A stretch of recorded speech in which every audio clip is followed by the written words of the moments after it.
All right, everyone. Hello, and thank you so much for joining us today for the first in a four-part series of webinars on innovation and coffee communities. First, we want to thank you so much for joining us today.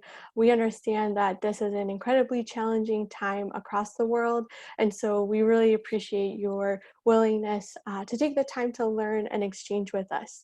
My name is Joanna Ferguelli, and I am the Director of Partnerships and Strategic Initiatives for Neumann Stiftung North America. And I've also been managing the Copy Kids program for the last 3 years. So for each of the webinars that we'll have in this series, I'm really looking forward to bringing members of our team from both Central America and Tanzania, which is where we have the Coffee Kids program currently running. But we'll also be covering not only why it's so important to invest in young farmers, but also share some other types of innovation that we are working on with coffee communities. Um, Before we dig in, just a few quick housekeeping notes. Um, you all came in and you're already muted and everything. And so the way that we're going to handle questions is you'll see a chat box in the lower right-hand corner of the screen. And from there, you can send questions directly to the presenters. We will address a few questions in the middle of the presentation and then leave a longer time for question and answer at the end. We are going to stick to written questions for today. So we invite you to write in your questions as they come up, and we really look forward to answering them. So first, just a quick overview of what we're going to cover today. We're going to start out just giving a background of Neumann Stiftung and the Copy Kids program. We'll address the current COVID-19 crisis, sharing our response so far, and then I'll be able to turn it over to my amazing colleagues, Jenny Harbert in Central America and Richard Mbaga in Tanzania. So with that, let's go ahead and get started. Um, so many of you are likely familiar with Coffee Kids as a nonprofit organization that started back in 1988, and it became part of Hans Neumann Stiftung in 2015, really building off of the great legacy and community development work that Coffee Kids had always done. It's just that now our focus is specifically on young adults in coffee farming regions. So that's youth between the ages of 16 to 35. And the integration of Coffee Kids into Hans Neumann Stiftung demonstrated a commitment to really prioritize collaboration with youth and recognize their key role in the future of coffee communities. And so Unternehmen Stiftung, or HRNS, as we'll refer to it going forward, is a nonprofit organization that was established in 2005 by Michael R. Neumann and his family. And it was really with the recognition that there are complex challenges to address within coffee communities and coffee landscapes that just cannot be resolved by any one entity. And so the nonprofit was established to work in partnership across private, public, and nonprofit entities, and it is independent of the Neumann Coffee Group. So as HRNS, we address the 12.4 million smallholder farming families worldwide that really depend on coffee for their livelihoods. And we focus on these smallholder families because they often find themselves outside of existing supply chains and disconnected from global markets. And yet we believe that the women, the men, and the young adults in these families hold significant potential to be the drivers of more equitable and resilient communities. And for more detail about our theory of change, you can use the QR code on the slide that you see here. So to date, we have reached more than 300,000 smallholder families across 18 producing countries, and we've worked with over 14,000 direct youth participants, not just in the Coffee Kids program, but across all of our youth programs. And so our vision of change as an organization and the change that we would like to see in the world is for these smallholder families to prosper and for youth to be drivers of thriving communities in coffee regions. So over the course of these webinars, we will examine each of the components you see here to reach this vision, both independently as well as connected and interdependent elements. So yeah, as you can see, the four key components are farming as a family business, which means it's inclusive of all members of a family unit and how they interact together. It's about building collaborative power in efficient and inclusive farmer organizations, and then developing resilience in the face of climate change. And of course, the topic we'll cover today, which will be youth. And across all of these elements, we foster gender equity. So focusing on strengthening women's rights, supporting their participation both in household decision making and empowering them as members and leaders in farmer organizations. And that will be the topic of our next webinar next week. So through this series, we are going to focus in on Guatemala, Honduras, and Tanzania. But as a global organization, we currently have offices across 8 countries with over 270 staff. So we also have offices in Brazil, Uganda, Ethiopia, and Indonesia. Our headquarters is in Hamburg, Germany, and then HRNS North America is a 501c3 US nonprofit organization. So we do want to take all of this into the reality of today as we recognize the great challenges of this time, that we are in the middle of a global health crisis. And so we wanted to make sure to share information about our response and our continued commitment to the communities that we work in. We feel a strong responsibility for our staff and for the families that we work with. And I think, as many of you can appreciate, families who are specifically vulnerable in this situation. And yet agricultural production goes on, crop cycles continue, and so families need access to food and cash. And so across all of our offices, right from the start, we really made sure to put out information and materials on preventing the further spread of coronavirus, and made sure that they were getting into rural communities. As I'm sure many of you are experiencing, we've switched to digital solutions for the majority of our communication.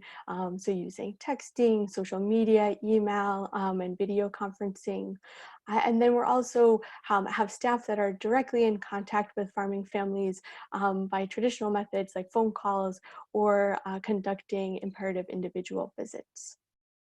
And so really, all of our offices adapted their work based on local government regulations right from the start. And at the same time, they continue to analyze where farmers stand in production cycles of their harvest, and how we can help secure income and food. And so let's go back one slide here. So we do want to share just a few quick updates from the regions that we're covering today. And so in Central America, we're focusing on increasing international learning and exchange with farmers via online conferences, and also creating a variety of different types of digital materials on specific topics of interest that we think producers and organizations need to have access to right now, and we're going to roll them out as part of an online training plan. And then in Tanzania, we are focusing on adapting work plans to ensure that field activities are conducted in a safe environment, but through more, very localized community level staff. And that includes within our youth programs. So HRNS staff are in contact with youth leaders who are then in turn leading youth group meetings. Continuing that group cohesion can still persist even through this time, but taking all the necessary safety precautions to make sure everybody really continues to be safe and healthy. And so while this does continue to be an incredibly challenging situation, we do think it again speaks to how critical strong networks and strong collaboration really is. And so we are so appreciative of all our supporters. Just a sample here from the local, national, and international levels who continue to make this work possible. And that's really including many of you who continue to stay committed to supporting others in your global community in the midst of this crisis. And for that, we're incredibly grateful.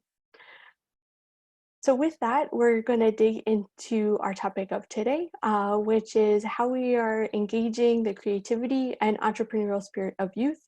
And across all of our offices and as an organization globally, we're really looking at different ways that we can unlock the potential of young adults to capture local opportunities, so that they're the ones contributing to shaping rural areas, and that they are developing into the leaders of coffee landscapes of the future. And so over the course of these webinars, we will have staff, different staff members from each of these two regions bringing you content and information and sharing their expertise, which I'm incredibly excited about. And so today we have Jenny Harbert, the program officer for fundraising, reporting, and communications in Central America, and then Richard Mbaga, our field operations manager from Southern Tanzania, from HRNS in Tanzania. And so each of them will give their own personal introduction, and I'm going to go ahead and turn it over to Jenny first. Thank you very much. Great. Thank you so much, Joanna. And thank you everyone for joining us today. So my name is Jenny Harbert. I am from Ithaca, New York. I've been working with HRNS since 2017. And in my role, I work on reporting, outreach, and proposals for projects that we have here in Central America. And I started my coffee journey in 2009 working as a barista. And this was really an experience that fundamentally changed the way that I thought about coffee. And while I left the sector for a few years to do a few other things, I'm a firm believer that coffee is always something that we carry with us and that calls us back. So I'm really excited to be back in such an amazing sector and working with such incredible people. So I would first like to start out this presentation by talking about why this work is important and what drives us. And I really think the best way for us to do that is to talk about what we believe. So we believe that youth have the power to lead vibrant and dynamic coffee growing communities, contributing to sustainable livelihoods for themselves and their families. That it's the creativity and the innovative power of young people that's essential to developing solutions to the challenges that these communities are facing. And that it's through collaboration and partnership that we can ensure that all coffee farming families and communities prosper. So we know that the youngest generation is now the largest generation on earth. And that in rural communities, it's agriculture, and in particular coffee, that significantly contributes to the livelihoods of farming families. And that it's youth that will drive this sector as key actors in development worldwide. And so it's crucial to help encourage their participation and help them explore ways that they can shape the futures of their communities. So farming families, and in particular youth, they face a number of growing challenges. Household income from coffee can often be limited by a number of factors like access to resources or technology. In rural communities, there's often a limited access to education and technical trainings. And in addition, there can often be a disconnect by what youth see as opportunities in the labor market and what employers see as the current applicant pool. There's also the challenge of access to financing, so like seed capital to be able to invest in businesses. Also, inclusive participation is an issue. So for example, unequal power relations and opportunity structures can often limit the participation of farmers, and in particular, young women farmers, in their roles and responsibilities as active participants in coffee. And so it's challenges like these that cause youth to no longer see coffee as really economically viable. And so they often look to migrate abroad or to urban centers in search of better opportunities or higher paying jobs. And as a result, coffee growing communities are facing an aging population. So the average age of a coffee farmer is over 50 years old, despite the growing number of youth worldwide. In addressing these challenges, we've been working in Central America since 2005. And so currently we're working in Guatemala and Honduras. And with Coffee Kids and other HRNS youth-focused programs, we're working in 3 departments across these countries. So in Honduras, we're working in an area that's known as the Trifinio region. So this is the area where the borders of Guatemala, Honduras, and El Salvador meet. It's also an area where coffee provides a majority of income for farming families. And this was the first area where we started the Coffee Kids program back in 2015. And right now, while we're implementing these programs in these border departments within Honduras, there's always an overall connection with Trifinio, with regional, national, and international collaboration. In 2019, we had the opportunity to expand our Coffee Kids program into Huehuetenango in Guatemala, which is a department that's located in the west, bordering with Mexico. And it's also a department that significantly contributes to the coffee sector in Guatemala. Working in Huehuetenango has also given us the opportunity to expand and scale our programs and our approaches working with youth across Central America through the support of partners and by regional visits and exchanges with project technicians and promoters. So in Guatemala, agriculture significantly contributes to the economy as well as the labor force. In Guatemala, there's over 125,000 coffee farmers, and the majority of which are smallholder farmers. So when we talk about smallholders, we're talking about the average farm size and also their overall access to resources. So while this can depend and vary depending on the context of each country, in Guatemala and in Central America, this refers to farmers with around 5 hectares or less of farmland. Where we work in Guatemala, the average farm size is actually even smaller than this, just over 1.7 hectares. And as I mentioned before, migration is a challenge that's facing these departments.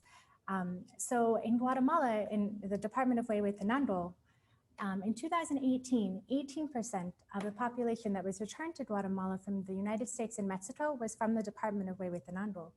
And in addition, Huehuetenango is one of the 5 departments in Guatemala with the highest number of women-led households, and this is due in large part to this increase in migration. Guatemala is also a really young country, so 33% of the population is between 13 and 29. In Honduras, the overall contribution of agriculture to the economy is very similar to that of Guatemala, and it contributes even more to the national labor force. There's about 120,000 coffee farmers in Honduras, and like Guatemala, the majority of them are also smallholders. Where we work in Honduras, the average farm size is about 5 hectares or so of farmland. And Honduras is also a young population, as similar to Guatemala. So 41% of the population is between 12 and 30. So in addition, as we talk about migration, we see the realities of this every day. So in a survey that we did with youth that were participating in our programs in Honduras, it found that 51%, so over half of youth, have considered migrating at some point. So when we talk about coffee, it's so important to remember that coffee is not just a commodity, it's a community. It's humbling to think about the number of people and the amount of work that goes into making a single cup of coffee possible. And it's really something that brings us together as a global community. And so to address the challenges that are facing youth and farming families, we really need to take an integrated approach so that youth can take informed decisions on their livelihoods. We can empower them to become leaders and role models in their communities and leverage collaboration across generations and explore and expand local opportunities. So how do we do this? Well, by looking at cultivating life skills, professional development and building technical knowledge, by partnering with community stakeholders and developing local strategies. Oh, sorry, Jonah, would you mind just going back to the previous slide just for a moment? Thank you. Yeah, so cultivating life skills and professional development and really building technical capacities, working to partner with community stakeholders and focusing on multi-generational collaboration to develop these strategies, and by building and instilling local capacities to really create these learning cycles in the communities where we work, to ensure that these impacts are able to be continued long after the project has ended. So in Central America, since 2015, we've worked with over 3,300 youth. So now I'd like to talk about these steps in a little more detail. So in Central America, we offer trainings through what we call rural innovation hubs. And these are training structures that are really designed to help youth develop a number of skills and really explore these opportunities that are within their communities. So we look at life skills development, so really, developing self-confidence, communication skills, decision-making, critical thinking, and teamwork. We look at business management and entrepreneurship development, so financial literacy or record keeping. And we also talk about, of course, activities specific to coffee. So looking at sustainable coffee farm practices, climate smart agriculture, coffee quality, farmer organizations, and also how we can really encourage youth participation within these farmer organizations through the development of internal youth working committees. And we also look through the future, so helping youth develop career plans, setting professional goals, and really having next steps and ways to achieve these goals. So through mentorship, we really work to increase youth connections and support within the local community, really guiding them as they start putting these trainings into practice. So mentors can come from a variety of different areas. So they can be project peer leaders, they can be youth that have already taken part in these projects and now they're implementing what they've learned into their own activities. They can be project promoters, so these are young participants that are also taking a more active role and really facilitating project activities, or of course they can be members from schools or institutes, businesses, and also members of the HRNS team. So youth that are interested in establishing entrepreneurships can use their newly developed skills to develop business plans in collaboration with our regional team. So once these plans are developed, then they're able to apply for loans, and this is done with financing that's made available by the project. If they've met the financing criteria, then the loans are distributed and they're able to start their own business. Businesses can really range in a number of different topics, as we see in the examples that are listed below. So in addition, so after these businesses are established, there's a year-long follow-up with them to really track and see how their business is doing and how we can help them succeed. And talking about financing, one thing that we're moving towards in Central America is the establishment of revolving funds within farmer organizations. So the idea is that these are funds that are managed directly by organizations that have developed and really strengthened their administrative processes.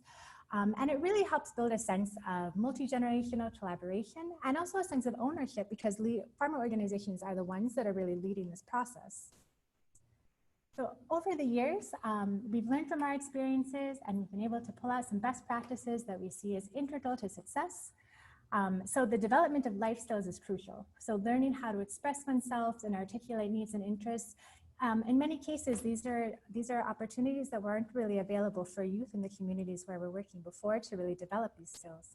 It's also really important to partner with farmer organizations from the beginning of this process. It really ensures that there are spaces that are created for youth through trainings or through other job possibilities or leadership positions within these organizations. And in addition, it's the experiences of organizations. The experiences of these organizations are also complemented by the innovation and creativity of youth, who are really able to help these organizations grow and thrive in changing conditions. And collaboration is also key. So really important, stakeholder communication, increasing knowledge sharing, aligning approaches, and this includes working closely with local governments and municipalities. So one way that we have really worked to strengthen these types of collaborations is through Coffee Camp. So Coffee Camp is a multi-stakeholder initiative. It brings together rural and urban youth, and it really looks to professionalize the coffee value chain. So creating this coffee community that's made up of young farmers and farmer organizations and coffee shops and other businesses. And the goal is really to cultivate these relationships and open these lines of communication. So during this event, young farmers can explore activities that are linked to the coffee value chain, like climate smart agriculture, roasting or marketing, and it's really encouraging the sense of peer learning and opening new perspectives, possibilities, and sparking a new generation of innovative entrepreneurs. So in Central America, we've had 2 coffee camps since 2018, one in Guatemala and one in Honduras. And through our programs, we've seen an impact in the programs that we've been implementing. So 70% of youth say that they no longer want to migrate from their communities. 50% of youth have reported that they want to learn more about the coffee sector. Youth have established more than 330 micro-enterprises or entrepreneurships in Central America. In addition, farmer organizations and their youth members have been able to bring coffee grown by young farmers and supporting young farmers to international markets. And as I mentioned before, we've also had the ability to have these exchange visits with trainers and extension agents to really expand and scale these youth approaches throughout Central America. So now I would like to take a moment to talk about an incredible young man who was part of Coffee Kids, and now he has his own coffee shop in La Palma, El Salvador.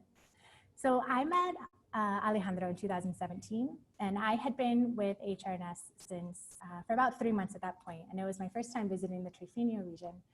And his coffee shop is the embodiment of everything that makes coffee special. He said that he had wanted to create really a place where his community can reconnect with his culture, a place where they feel like home, and he succeeded. When you walk in, it's warm and it's inviting and it's welcoming, and you really do feel like you're home. He serves delicious drinks and homemade pastries, and when you talk to him, you can see in his face how proud he is and how excited he is to be doing something that he loves in his community.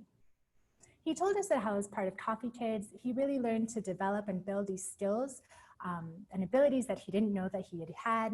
that he had always felt this close connection to coffee, and he had wanted to find a way to share it in his community and show that it was economically viable. And to do that, he really needed to be able to believe in himself and believe in the support of his community.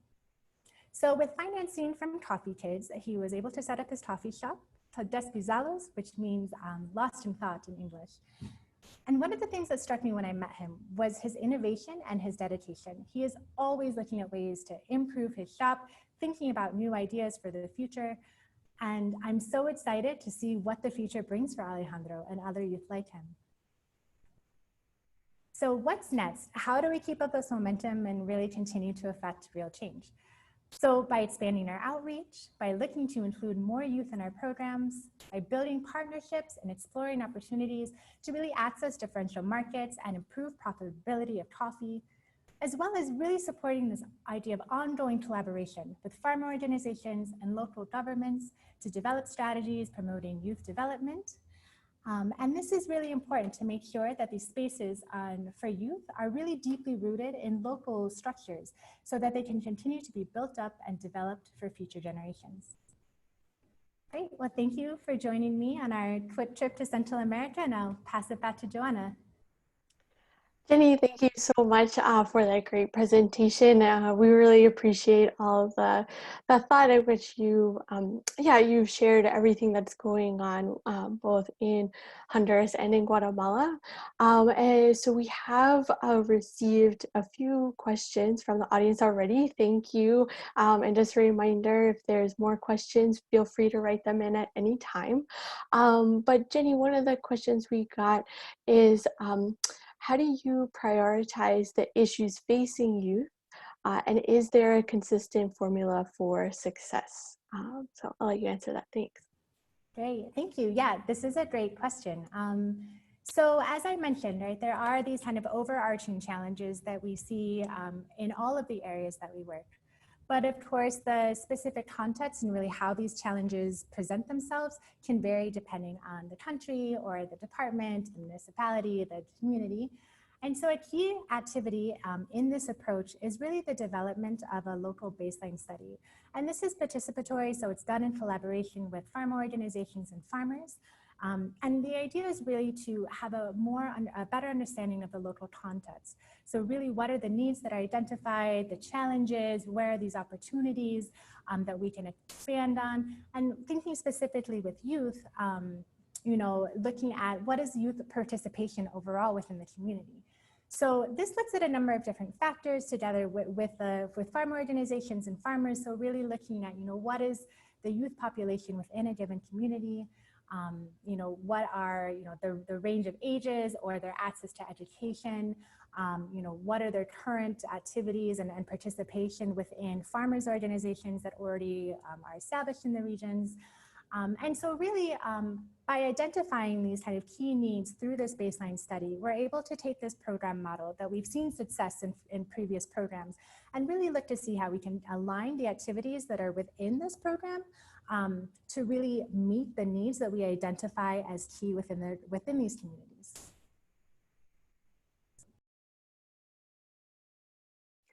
That's great, Jenny. Thank you so much. I know we did get a couple of other questions, but I'm going to hold them to the end just to make sure we have time to address them all at once. But thank you, Jenny. And for right now, I'm going to go ahead and turn it over to Richard Mbaga from our team in Tanzania. So Richard, thanks. Thank you very much, Joanna. And good morning to all of you. And thank you for taking the time and joining us in this webinar on our interventions and youth. And we'd like to welcome you again for this short presentation of HRNS Tanzania Intervention on Youth. My name is Richard Mbaga. I'm responsible for overseeing operations in the two regions of Southern Western Tanzania, the regions Mbeya and Songwe. And we are responsible for different youth projects, but today we'll be talking about Coffee Kids 1 and 2. But draw on examples from different youth projects that we have been implementing in Tanzania. HRNS Tanzania works, as I mentioned, 4 regions. We are working in Arusha, that's the northern, Arusha and Kilimanjaro. And in the southern western, we're working in Mbeya and Songwe. We have managed to reach 25,000 smallholder families. And with the youth, we have been able to reach 600 youth. Coffee Kids started in 2016, and it has managed to reach 180 youth for the lifetime of Coffee Kids in Tanzania. A simple overview of Tanzania profile. Tanzania has a total of 57 million. 70% of the population is engaged in agriculture, and the total arable land is 44 million hectares, and 33% of it is under cultivation. So there's a very big room for expanding production in Tanzania. Most of the major crops that are being cultivated in Tanzania, we have coffee, sisal, cashew nuts, tea, cotton, and tobacco.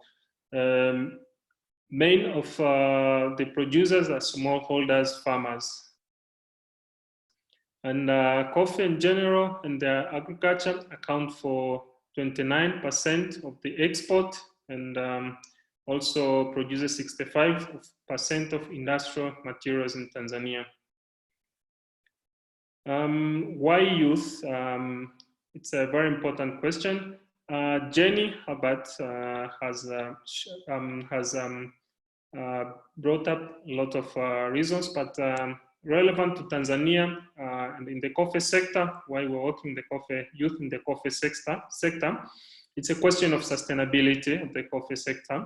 Looking at most of the farmers and producers, they are old, and the old generation is no longer investing in improving production, and it's satisfied with what they have. So it's important that the current generation, which is the young generation, to take over from the old generation.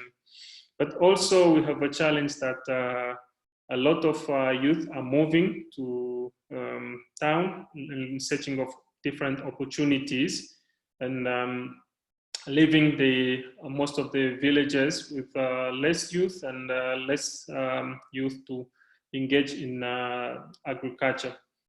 So it's very important for us to engage youth in the villages and different areas so that they don't move to the town. But also we have a very big percentage of the youth in the population. 50% of the population in Tanzania is youth, and it's keep growing up. But also we have a challenge of high unemployment. The economy is not taking the youth, and so the youth have to be taken elsewhere in agriculture, and we're enticing them to continue the agriculture and not waiting for employment from factories and different sectors. Our youth approach, it involves different steps, but we have summarized them into 4 blocks that will first train the youth, the second will mentor the youth, the third one is on financing and entrepreneurship, and the last one is gender, as gender has been a very important aspect in today's interventions, and in making sure that it's considered gender is mainstream in all areas of our work. To start with, the training part is on youth establishment, where we are grouping youth into we are grouping youth into a farmer group of 30 people with the age of 18 to 35, and the youth must be residing within the area that we are working with, and within the farm organization that we are working with. the youth must be comprised of a male and female, and they have to be ready to start a business and improve their livelihood in their rural areas. The second is we are training them on agronomy by introducing them to farmer feed school, and also livestock training where they are receiving agronomy training, but they are also able to select extensionists for each group that will help them in training the other members. But we are also encouraging them that they have to select and prepare a demo plot that will be used by the groups in training each and one another. The last part on this one, on the farmer feed school and livestock, is we're also training them on livestock production and management training. The other part is we're introducing them to business. We're training them on entrepreneurship, farming as a business. We're training also on record keeping, business planning, and we're exposing them to different business events so that they understand, and we are improving their business acumen so that they can start their own businesses. The other part is on mentorship, whereby we are linking the youth with different mentors who are going through their different plans and through their different proposals on business, but we are also collaborating with different service providers, banks, and we are linking and networking with them so that they understand who are their partners they have to work with so that they can improve their business. The other part is on financing and entrepreneurship, where we are encouraging the youth to start saving and preparing their own capital, but also we are linking them to the district community offices where they have youth funds, so the youth can apply for the loans and start their own businesses.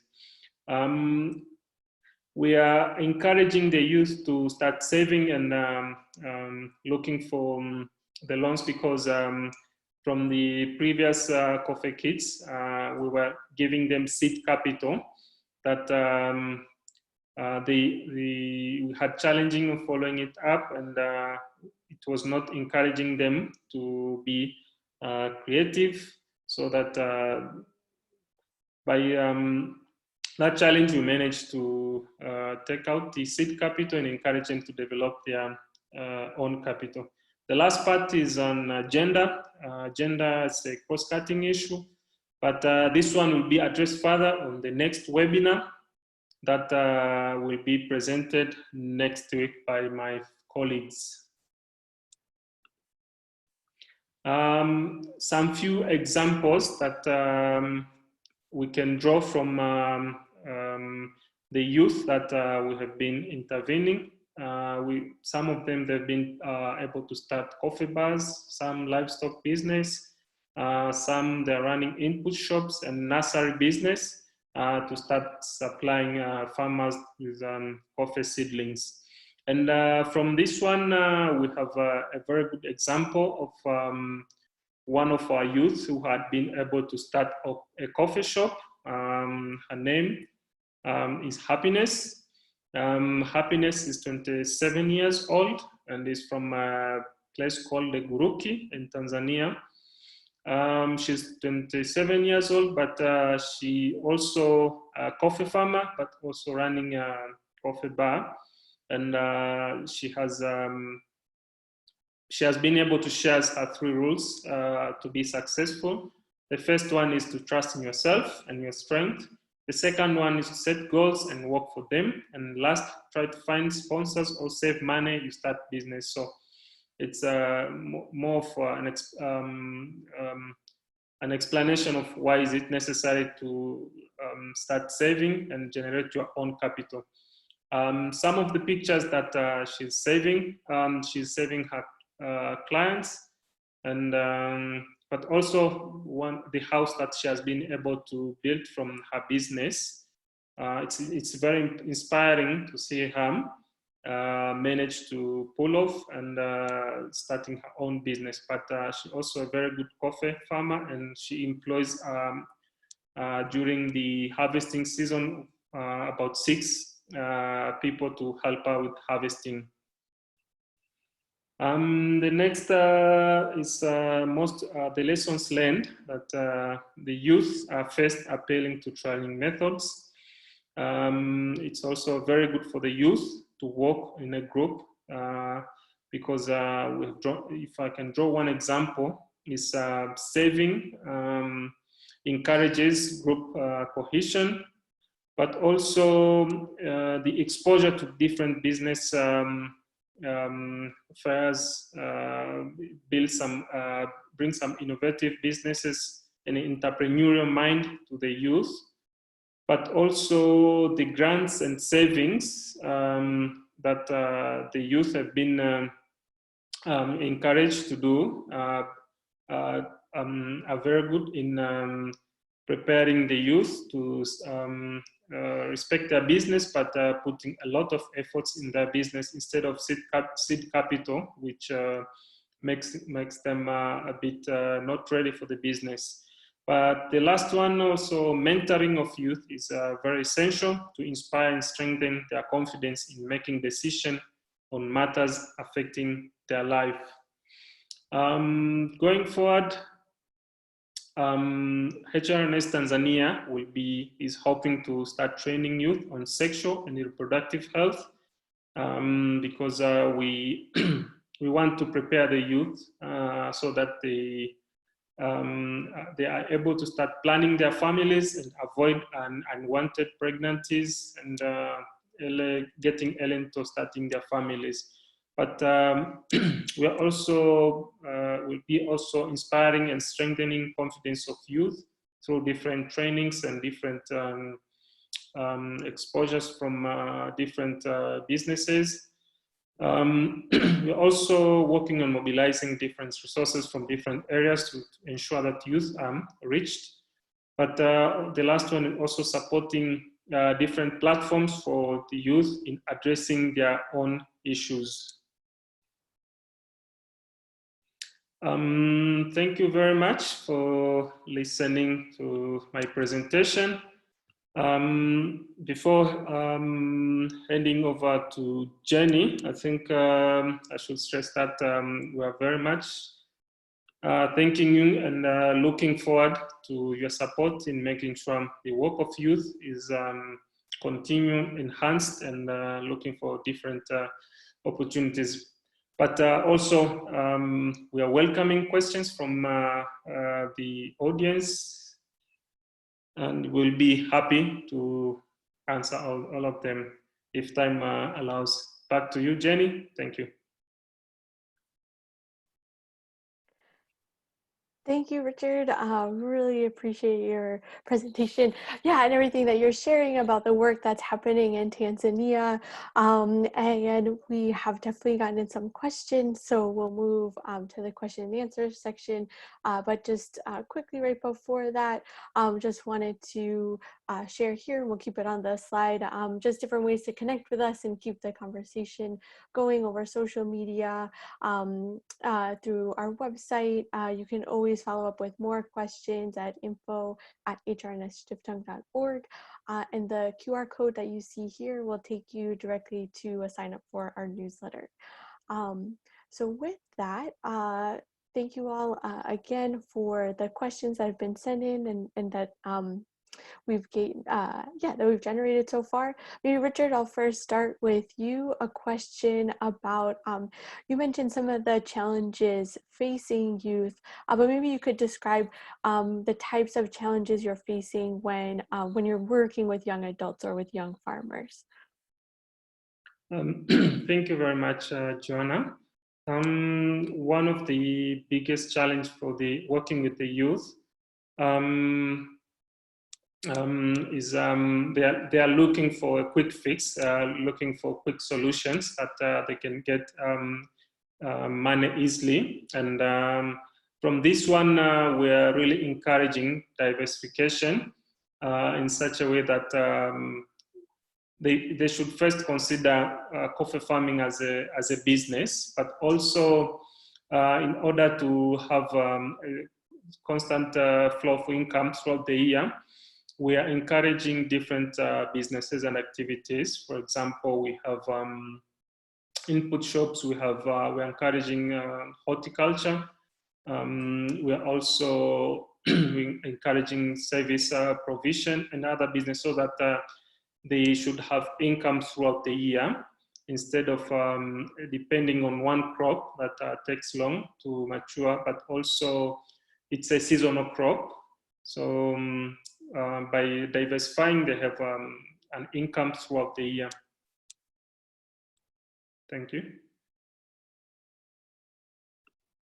No, that's yeah, that's a really important point, Richard. I think just making sure that that youth really have access to other types of income, and that they can have access to short-term cash, and then in the long term can continue investing in coffee, and working on that in parallel. I know we've seen success with that.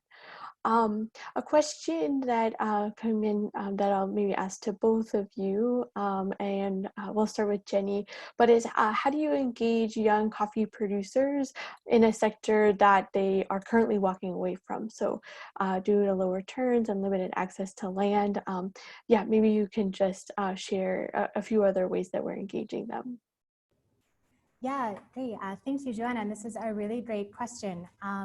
So I think kind of the first thing really stems back to something that Richard just mentioned, and it's really looking at coffee as a business, right? So coffee cultivation is the first step of a much longer process, and there's a number of ways to work and become involved throughout this entire value chain. And in rural communities, youth often don't have the opportunities to really see what all of these steps entail and really explore the different opportunities that working in coffee really offers. So I think a key way to really help youth become engaged is really to think about, to talk about these steps and really explore coffee as a professional business and look at the different steps that are involved. So this includes that, in addition to on-farm practices, looking at coffee quality and barista stills and coffee cupping. And I mention these because these are always topics that are really popular and have a lot of interest with young farmers. But it's really about recognizing the different steps within coffee, the opportunities that they can offer, and really how they're all interconnected. So I think that's definitely one key way that we can really help engage young farmers and help them become more interested in the sector. And then also I think another point is something that Richard mentioned. So really looking also at diversification.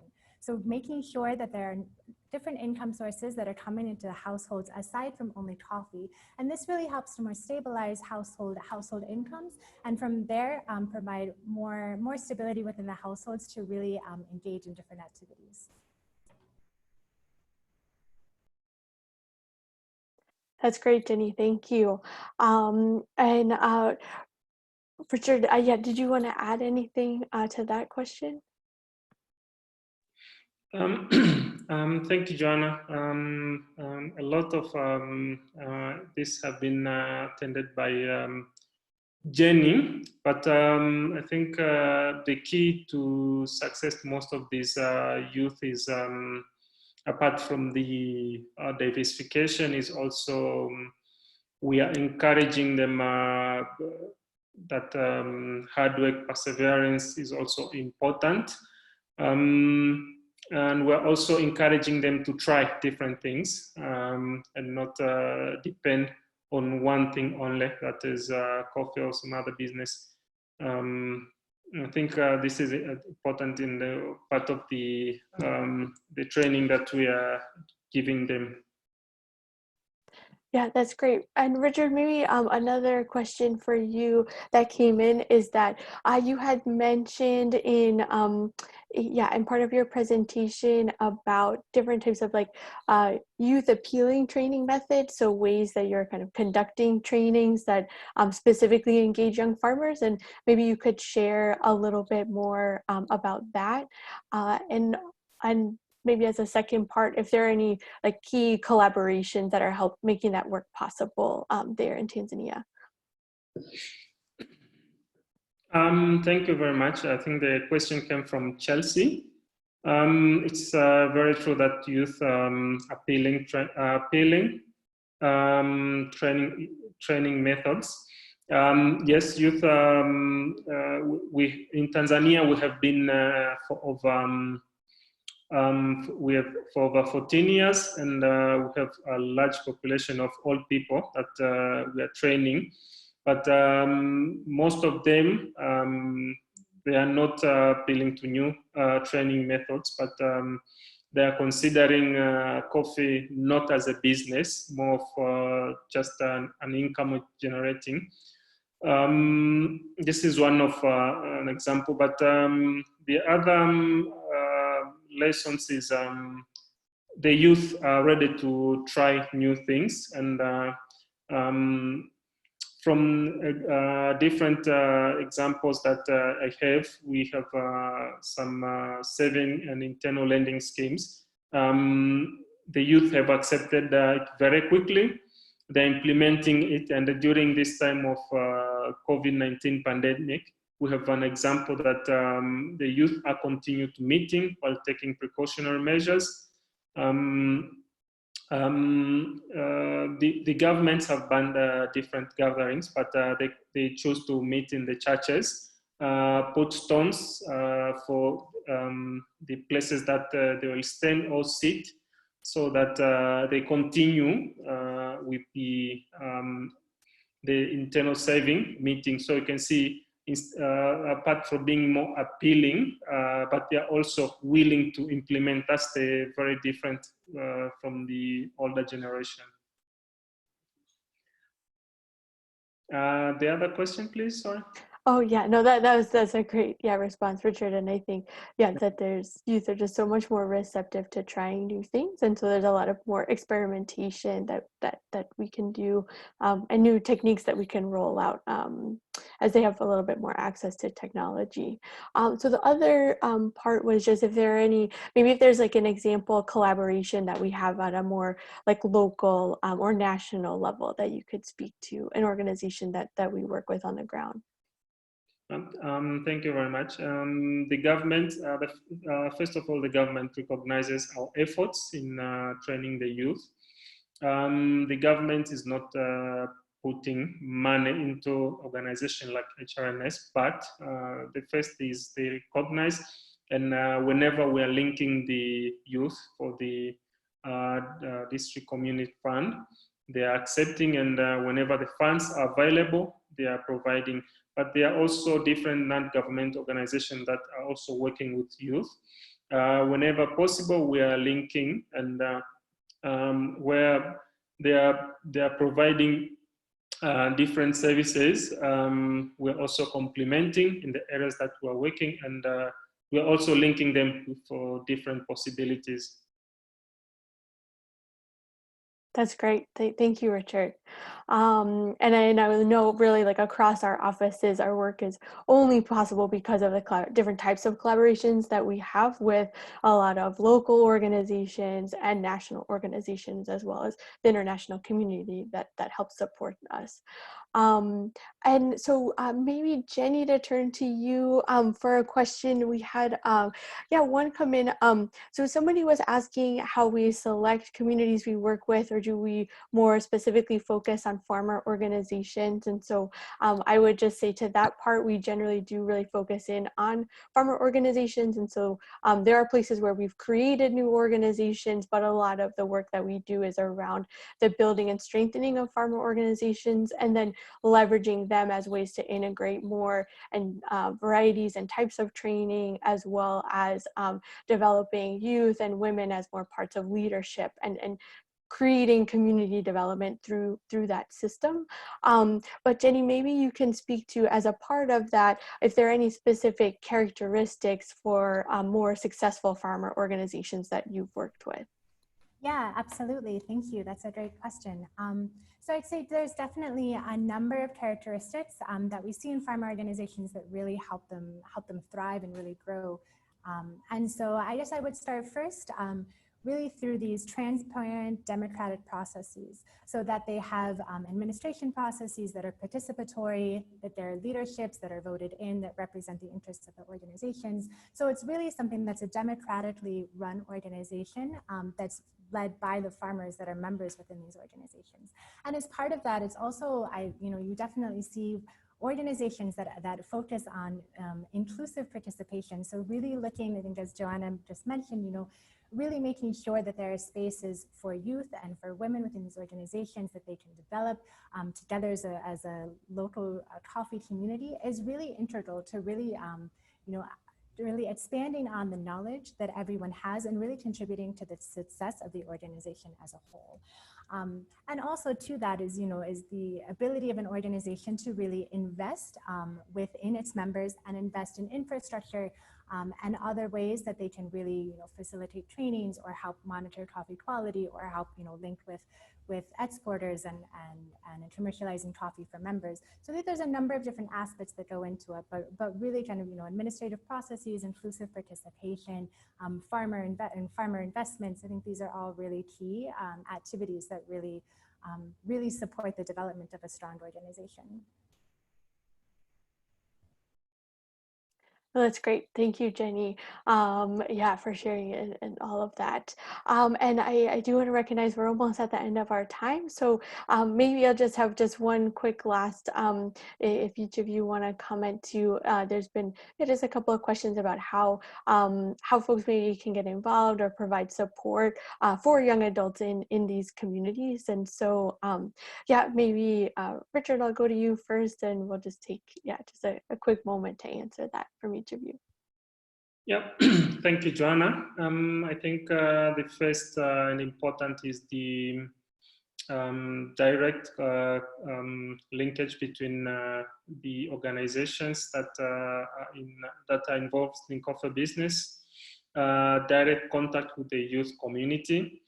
I can say the youth really value your commitment, but also they like to engage you in what they are producing. For example, in the coffee, what they are producing, it's not much in volumes, but if they can produce in the micro lots and the traders can access that coffee and buy it directly. But the second is the youth, they like to understand what are your preferences in the coffee. What do you like, what you don't like? It's important that it's shared and they really understand that if we have to access this market, we have to do 1, 2, 3 to access this market. But also the last part is continue supporting the youth interventions in